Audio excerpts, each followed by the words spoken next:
Hello friends, आज मैं आपको कैलेंडर का 4 पार्ट समझाने जा रहा हूँ, जिसमें दिनांक से दिनांक का वार कैसे ज्ञात करते हैं वो सवाल करते हैं। इससे पहले मैं 3 पार्ट आपको समझा चुका हूँ। जिसने नहीं देखे हो चैनल सब्सक्राइब कर लीजिए, आपको बाकी के पार्ट भी मिल जाएंगे। ठीक है, तो इसके लिए शुरू करते हैं। चलो दोस्तों शुरू करते हैं। 24 जून 2017 को शनिवार दे रखा है, तो 15 अगस्त 2017 को कौन सा वार होगा। ठीक है, मतलब आपको एक डेट का वार पता है और दूसरी डेट का वार निकालना है, तो कैसे निकालते हैं। सबसे पहले आप ये देखो कि दोनों डेट में दोनों अकाउंट होगी, दोनों गिनी जाएगी या नहीं गिनेंगे। तो सबसे पहला काम, इसको अपन समझे कि 24 जून को माना कि आपने किसी को पैसा दिया और वो आपको 15 अगस्त को वापस पैसा लौटाता है, तो क्या 15 अगस्त अपन काउंट करेंगे? नहीं करेंगे, क्योंकि उस दिन तो पैसा वापस लाके दे रहा है। तो इसमें क्या होता है, डेट से डेट वार निकालने में कोई एक डेट गिनी जाएगी और दूसरी डेट नहीं गिनी जाएगी। ठीक है, अब यहां मैं क्या कर रहा हूं, यहां देखते हैं कि जून जो महीना है उसमें कितने दिन होते हैं। तो टोटल जून में कितने हो गए? 30 दिन।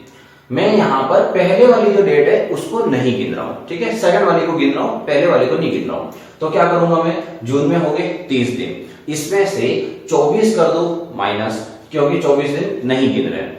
तो यहां से 30 माइनस 24 बचा कितना? 6। तो मेरे जून के टोटल 6 दिन काम आएंगे।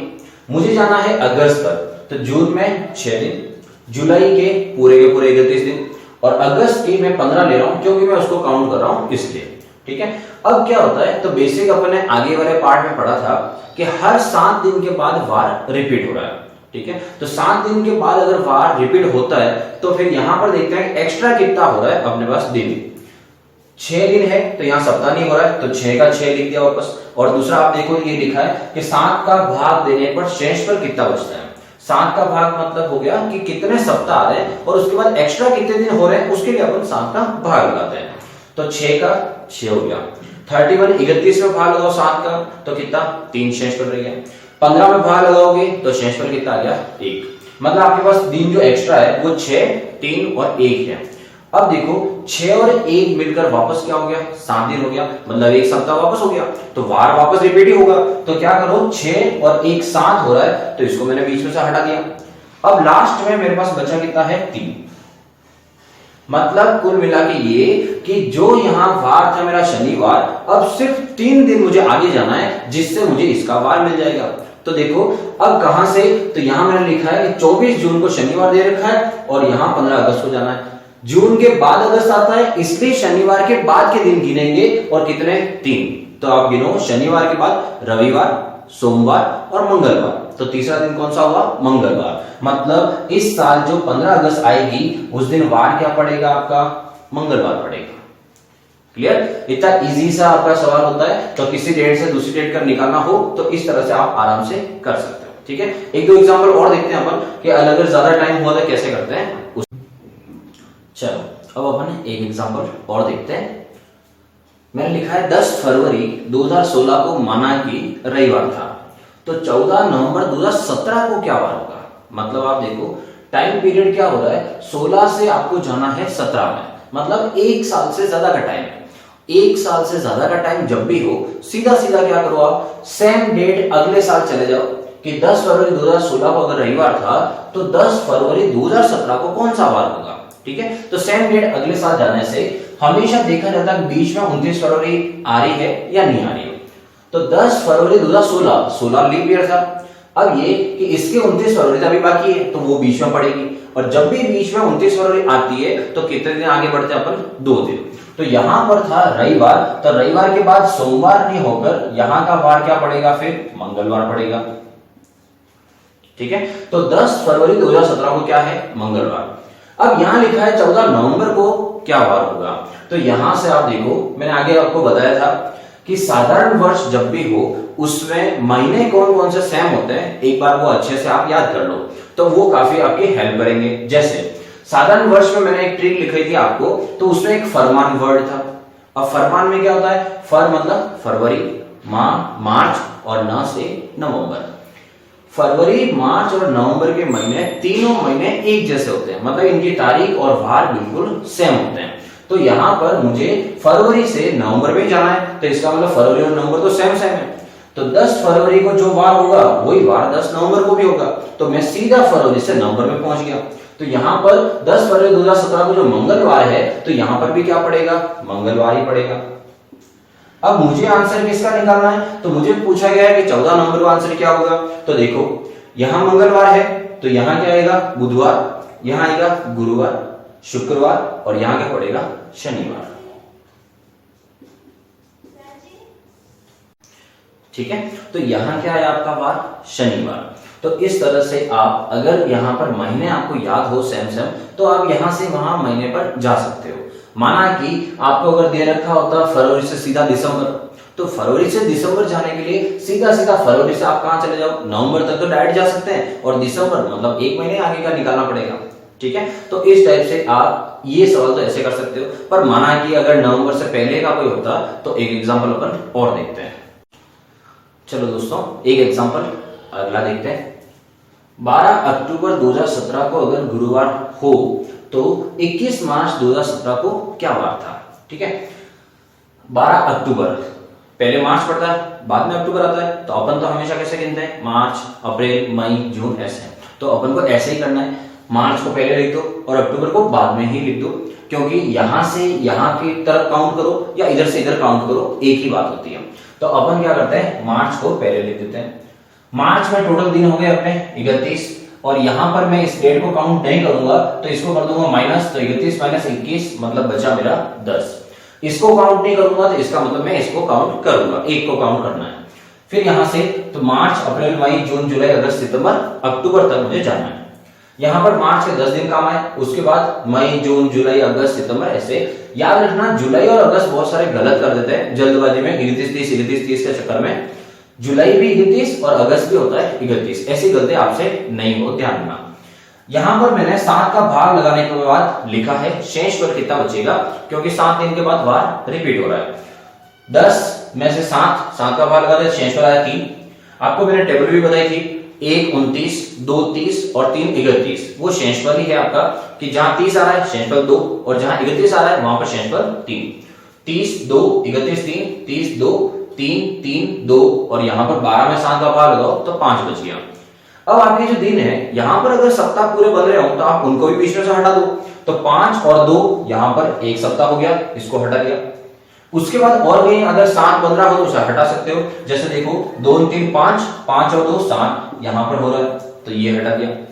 अब बचा कितना अपने पास, 3 3 6 और 3 9, तो यहां पर टोटल बचे हैं 9 दिन। अब 9 दिन के अंदर भी एक सप्ताह और है, तो 9 माइनस 7 मतलब मेरा बचे कितने, फाइनली 2 दिन। मतलब मुझे 2 दिन आगे या पीछे करने हैं, तो वहां से देखते हैं। आपको यहां पर मैंने बता रखा है कि आपको दे रखा है अक्टूबर में यहां पर कि 12 अक्टूबर को गुरुवार है, और पूछा है मार्च। यहां पर दोस्तों थोड़ा सा ध्यान देना, आपको मार्च पूछा है और अक्टूबर का वार दे रखा है, तो अपन अक्टूबर से मार्च की तरफ जाएंगे, तो इसका मतलब वार जो है वो भी ऊपर की तरफ ही जाएंगे।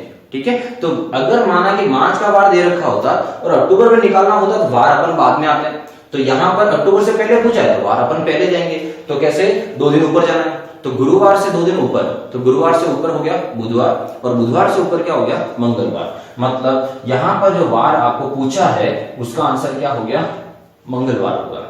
ठीक है, तो बस यही ध्यान रखना, ये गलती नहीं हो, लास्ट में पूरा सवाल हो जाए फिर गलती नहीं हो जाए।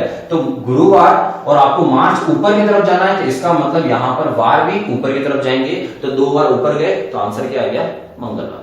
ठीक है, तो मैंने आपको 2-3 एग्जांपल समझाए कि इस टाइप से आप वार निकाल सकते हो, 1 साल से ज्यादा का टाइम हो तो भी निकाल सकते हो, और अगर कोई फर्स्ट से लास्ट में आपको याद रहे तो वो भी कर सकते हो कि कौन सा महीने सेम होते हैं। वैसे यहां से आप मार्च से नवंबर भी ले सकते हो सीधा सीधा, क्योंकि मार्च और नवंबर का सेम महीना होता है, तो नवंबर से अक्टूबर जाना है तो नवंबर से अक्टूबर सिर्फ 1 महीने निकालना होता, तो आप चाहो तो वैसे भी कर सकते हो। ठीक है, और बाकी यहां से यहां तक लिखना चाहो तो ये भी आपके पास एक सॉल्यूशन है। ठीक है, अगर ज्यादा गैप हो जाए, जैसे 5 साल 10 साल का गैप हो, तो कैसे करते हैं, एक एग्जांपल उसका देखते हैं। चलिए अब अपन एग्जांपल देते हैं, थोड़ा सा ज्यादा गैप हो, अगर ज्यादा साल का इसमें गैप आ जाएगा तो कैसे करते हैं। तो मैंने यहाँ एग्जांपल लिया है, 18 मार्च 2006 को अगर शनिवार था तो 25 जून 2017 को क्या वार था। 18 मार्च 2006 से मैं जा रहा हूं सीधा 2017 तक, तो यहाँ पर 2006 से 17 में जाएंगे तो कितने साल का गैप आ जाएगा? 11 वर्ष का। ठीक है, अब 11 साल में कुछ लीप ईयर भी होंगे और साधारण वर्ष भी होंगे। तो यहाँ देखो 11 साल में लीप ईयर कौन से आए? तो 2006 के बाद 8, 12 और 16 ये 3 आपके लीप ईयर थे और बाकी के साधारण वर्ष थे। अच्छा, मैंने यहाँ पे एक एरो बना रखा है कि मैं डायरेक्ट यहाँ पे 25 जून नहीं जाऊंगा, पहले मैं इस डेट से इस डेट तक मतलब 18 मार्च से 18 मार्च सेम डेट निकालूंगा। उसके बाद आगे अपन महीने निकाल सकते हैं, 2-3 महीने का गैप ही है तो वो आगे कर सकते हैं। तो पहले देख लेते हैं सेम डेट से सेम डेट क्या बार आएगा उसके लिए। तो यहाँ पर 3 तो आपके लीप ईयर बीच में पड़ रहे हैं और बाकी कितने? तो 11 वर्ष में से 3 तो लीप ईयर हो गए और साधारण वर्ष कितने हो गए? 8 हो गए। अब एक लीप ईयर से अगले साधारण वर्ष में अपन जाएं तो कितने दिन आगे जाते हैं? 2 दिन। तो 3 लीप ईयर पड़ रहे हैं मेरे, तो अगर एक लीप ईयर से 2 दिन आगे जाना पड़ रहा है तो टोटल 3 लीप ईयर के कारण मुझे कितना आगे जाना पड़ेगा? तो मैं 3 को किससे गुणा कर दूंगा? 2 से। तो यहाँ कितना हो गया? 6। मतलब यहां से 6 दिन तो आगे हो गए। साधारण वर्ष जब होता है तो अपन साधारण वर्ष से आगे जाते हैं तो 1 दिन आगे जाना होता है। तो यहाँ पर मेरे टोटल साधारण वर्ष कितने पड़ रहे हैं? 8 पड़ रहे हैं। ठीक है, 11 में से 3 ये और बाकी के 8 ये। 8 इंटू 1 मतलब यह हो गया 8। लीप ईयर के कारण मुझे 6 दिन आगे जाना पड़ा और साधारण वर्ष के कारण मुझे 8 दिन आगे जाना पड़ा। तो 6 और 8 टोटल मिला के कितने हो गए? 14 दिन। मतलब मुझे यहां से यहां आने के लिए 14 दिन आगे जाना है। अब 14 दिन का मतलब तो आपको पता चल गया होगा कि 14 दिन मतलब तो 2 सप्ताह हो गए। और जब सप्ताह पूरे होते हैं तो वार रिपीट होता है और सेम वार ही चलता है। तो इसका मतलब 14 दिन मतलब शेषफल क्या बचा? 0। इसका मतलब हो गया आपका वार सेम है। तो 18 मार्च 2006 से आप 18 मार्च 2017 तक जाओगे तो आपका वार सेम पड़ेगा। मतलब मेरा यहाँ का आंसर भी जो है वो भी क्या आएगा? शनिवार ही आएगा। अब मुझे क्या करना है? मार्च का मुझे आंसर आ गया, 17 तक पहुंच गया मैं। अब मुझे जाना है 25 जून 2017 तक। तो मैं यहाँ पर वापस आपको आगे बता देता हूँ। 18 मार्च 2017 से 25 जून 2017 तक जाना है तो क्या करेंगे? मार्च में 31 दिन होते हैं, 31 माइनस 18 कर दिया तो बचा कितना? 13। तो मार्च के 13 दिन, उसके बाद अप्रैल, मई, जून। अप्रैल के 30 दिन, मई के 31 और जून के कितने? 25 दिन। वापस प्रोसेस सेम है, शेषफल निकालना अपन को। तो 7 का भाग लगा दिया 6, 30 मतलब 2, 31 मतलब 3 और 25 में भाग लगाओ 7 का कितना बचेगा? 4। आगे जहां 7, 7, 15 हो उसे आप हटा दो वापस। तो यहाँ पर 4 और 3 ये हो गया 7। तो ये सप्ताह पूरा हो गया, हट गया। 6 और 2 टोटल मिला के कितना हुआ? 8। अब 8 के अंदर एक सप्ताह पूरा है तो वापस मैं 7 कम कर दूंगा। तो यहां से मेरे पास फाइनली जो बचता है वो कितना बचा? 1। मतलब यहां पर जो भी वार होगा मुझे यहां तक जाना है तो सिर्फ 1 दिन मुझे आगे जाना है। तो आप देखो 18 मार्च 2017 को शनिवार लिखा हुआ है और मुझे जाना है जून में, जो मार्च के बाद में आता है। तो इसका मतलब शनिवार के बाद सिर्फ आपको 1 दिन गिनना है। तो शनिवार के बाद अगला कौन सा हो गया? रविवार। मतलब 25 जून 2017 को कौन सा वार पड़ेगा? रविवार पड़ेगा। तो आपको पता चल ही गया होगा कि 25 जून तो अभी चल ही रही है, ठीक है, जून के महीने में। तो यहाँ पर 2017 तो ये वार कौन सा हो गया? रविवार। ठीक है, तो अगर ज्यादा दिन का गैप हो तो क्या करते हैं? लीप ईयर और साधारण वर्ष को अलग अलग करते हैं। लीप ईयर जितने भी होते हैं उसको 2 से गुणा कर दो और जो साधारण वर्ष होते हैं उसको 1 से गुणा कर दो। इससे आपके ज्यादा सालों का जो गैप आएगा वो भी आराम से क्लियर हो जाएगा। ठीक है दोस्तों, ये था किसी डेट से दूसरी डेट का वार ज्ञात करना। ठीक है, इस तरह से ये आपको कैलेंडर मैंने 4 पार्ट कैलेंडर के समझा दिए। अगर मेरा वीडियो आपको अच्छा लगा हो तो आप अपने दोस्तों के साथ शेयर करो और आपकी जो भी राय है मुझे कमेंट बॉक्स में लिख सकते हो। और चैनल अगर आपने अभी तक सब्सक्राइब नहीं किया है तो चैनल सब्सक्राइब कर लीजिए ताकि मेरे सारे वीडियो आपको मिले। सब्सक्राइब जो आपका बटन है उसके पास में एक बेल घंटी और बनी हुई है, उसको क्लिक करो, जिससे जैसे मैं वीडियो डालता हूं आपके पास नोटिफिकेशन पहुंच जाएगा कि सर ने दूसरा वीडियो डाल दिया, और ताकि आपको तुरंत वीडियो मिल सके।